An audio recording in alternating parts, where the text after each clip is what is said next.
منكم والدري ضيعاتوا الدولة. غشونا الدري، ويا المهدي يا ولدي ويا المهدي.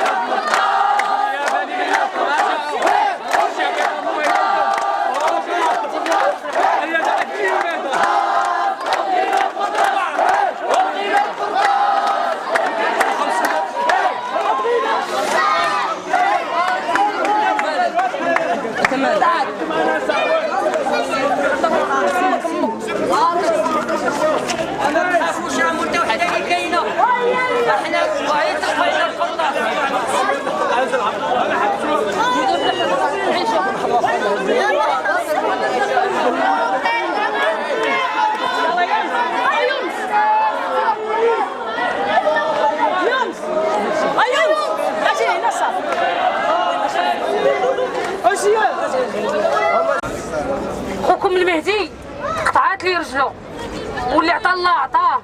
لا بغينا نهضروا على حقه اللي ما بغيناش يضيع. خوكم المهدي اليوم راه تطرق من المستشفى ديال ابن رشد وراه تنتسناو دابا غير في لابيلونس باش تجي تجيبو. خوكم المهدي اللي تحقر بلادو وسط خوتو وهلو. خوكم المهدي اللي راه ضاع في حياته وفي شبابه وفي مستقبله، راه بحالو بحال اي انسان. والمهدي خلى وصيه، والمهدي خلى وصيه، لا تنازل عن القضيه، لا تنازل عن القضيه. والمهدي خلى وصيه، والمهدي خلى وصيه، لا تنازل عن القضيه، لا تنازل عن القضيه. والمهدي خلى وصيه، والمهدي خلى وصيه، لا تنازل عن القضيه، لا تنازل عن القضيه. واش هاد السيد هذا اللي حيدوا لي هاد الشاب هذا اللي حيدوا لي هاد الرجل وغير درسه وتضرنا؟ ها هو غير درسه غير درسه غير درسه وتضرنا الخوت. وما بالك رجل اللي خص بعدا كاين خاصو يجلس واحد 3 شهور ولا على الاقل. بغيتي تسلم من المسؤولية. واش رجل اللي خلاوه اش غنقول لكم؟ لا حول ولا قوة الا بالله في هاد الظالمين. راهم ما كاين لا حكومة ولا حقوق ولا حاجة. عليك مان لا حكومة لا برلمان. عليك مان عليك مان لا حكومة لا برلمان. لا حكومة لا برلمان. عليك مان عليك مان لا حكومة لا برلمان. عليك ويا ويا ويا ويا ويا ويا.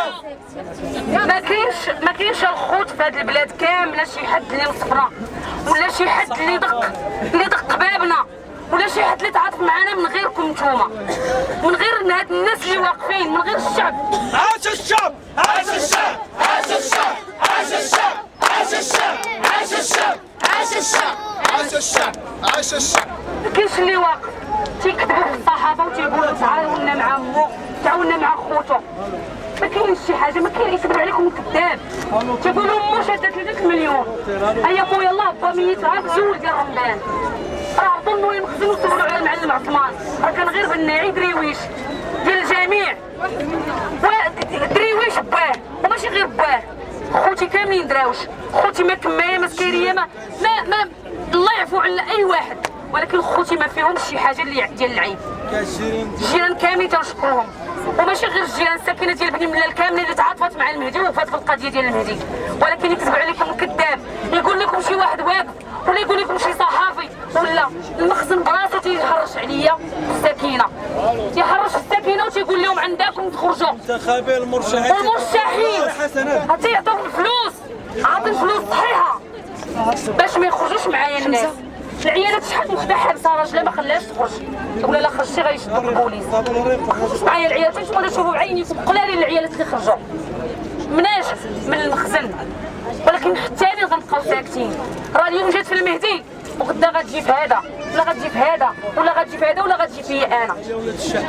راه ولاد الشعب كاملين مهدين. حنا راه الغلط تيوقع، راه الافات تيوقع، راه ماشي ما تيوقعش الافات الخوت، ولكن راه المسؤوليه ما كايناش، راه المسؤوليه ما كايناش. راه الناس تيدوزوا علينا بحال اللي يدوزوا على الدبان، راه حنا ما تنسوعدهم والو. حنا ما معتبريناش وما دايريناش واش كاينين فوق الارض. وعاش محمد السادس. نحن عائلة الشاب المهدي عثمان ذي 18 سنة، تلميذ نجيب بالجمع المشترك، لم يمضي على وفاة والده سوى أقل من شهر، ويلعب بشكل رسمي في فريق وداد بإذن الله لكرة القدم. وتعود ملابسات الحادث إلى يوم 14/7/2016 حوالي 12 ليلا، عندما تدخل عناصر الشرطة في حي النخيل بلوك 16 لفض إشكال أمني، إلا أنه لوحظ حسب الشهود الذين عاينوا مجريات الحادثة أن الشرطي كان مرتبكا، مما أدى إلى انزلاقه وسقوطه أرضا، فتسرع في استعمال مسدسه لتستقر الرصاصة في فخذ ابننا المهدي، والذي كان يبعد عن المستهدف بالطلق الناري بحوالي 10 أمتار. وعلى إثر نقل المصاب في سيارة الإسعاف إلى المستشفى الجوهري لبني ملال، فإنه بدل إجراء عملية جراحية لإخراج الرصاصة، لا سيما أن المستشفى لا تنقصه المعدات ولا الكفاءات، تقرر نقل المصاب إلى الدار البيضاء، وهو ما لا يمكن فهمه إلا هاجسا أمنيا أمام حالة التضامن التي عبرها عنها سكان الحي. والمصيبة القاتلة أنه بعد الوصول إلى مستشفى ابن رشد في الدار البيضاء، بدل مباشرة عملية استخراج الرصاصة وتضميد الجرح، تم إهمال المهدي المصاب لمدة 14 ساعة، مما فاقم من التسمم وازداد الجرح تعفنا. وعندما أجريت له العملية بشكل متأخر، تم بتر الساق من على مستوى الفخذ يوم الاثنين 18 يونيو 2016. وأمام هذا الجرح النازف والفجيعة المؤلمة، فإننا عائلة المهدي أولا ندعو إلى فتح تحقيق عادل ونزيه حول تفاصيل الحادث وأسباب عدم إطلاق رصاصات إنذارية لتفادي إصابة في صفوف المحتشدين بالمرة.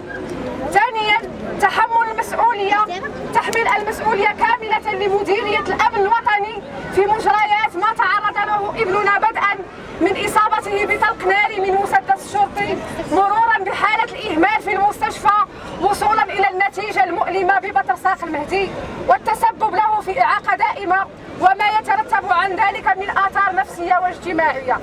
ثالثا نعلن استعدادنا للدخول في أشكال احتجاجية لمحاسبة المقصرين وكل من ثبتت مسؤوليته في عدم تقديم العلاج الفوري لابننا وهو في حالة إصابة.